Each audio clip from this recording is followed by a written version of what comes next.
La plus grande partie de sa vie terrestre, notre Sauveur la passa en patient labeur à Nazareth, dans un atelier de charpentier,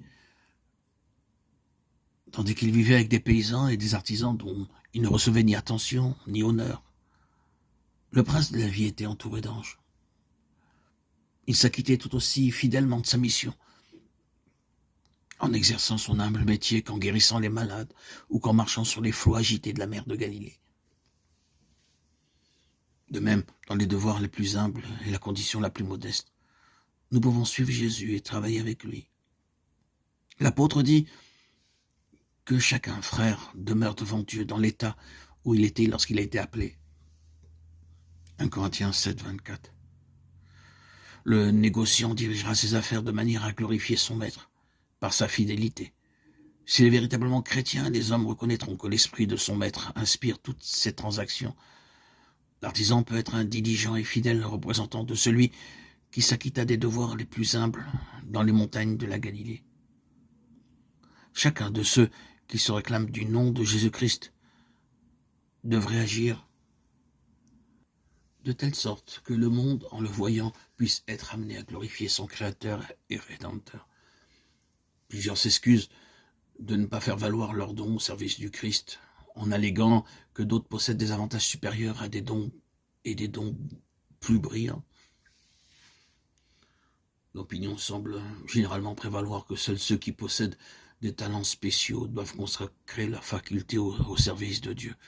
Un grand nombre paraissent convaincus que quelques favorisés seulement ont reçu des talents, à l'exclusion de tous les autres, et que ceux-ci, naturellement, ne sont appelés à participer ni aux travaux ni aux récompenses. Mais ce n'est pas là ce que nous apprend la parabole des talents. Quand le maître de la maison appela ses serviteurs, il assigna à chacun sa tâche. Avec un esprit aimant, nous pouvons vaquer aux devoirs les plus humbles, comme pour le Seigneur, Colossiens 3, 23. Si l'amour de Dieu est dans le cœur, il se manifestera dans la vie. Le doux parfum du Christ nous enveloppera et notre influence produira des effets heureux sur notre entourage. N'attendez pas de grandes occasions ni des dons remarquables avant de commencer à travailler pour Dieu. Ne vous préoccupez pas non plus de ce que le monde pensera de vous. Si votre vie de chaque jour témoigne de la pureté et de la sincérité de votre foi, et si vos semblables ont la conviction que vous désirez leur faire du bien, vos efforts ne seront pas entièrement vains. Le plus humble et le plus pauvre des disciples de Jésus peut être en bénédiction à d'autres. Il peut ignorer le bien qu'il fait, mais par son influence inconsciente, il provoquera des vagues de bénédiction qui augmenteront en étendue et en profondeur, et dont il ne connaîtra les résultats qu'au jour de la récompense finale.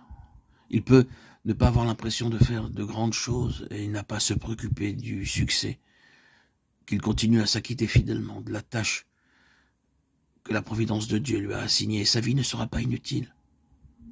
Son âme réfléchira de plus en plus fidèlement à l'image de Jésus-Christ.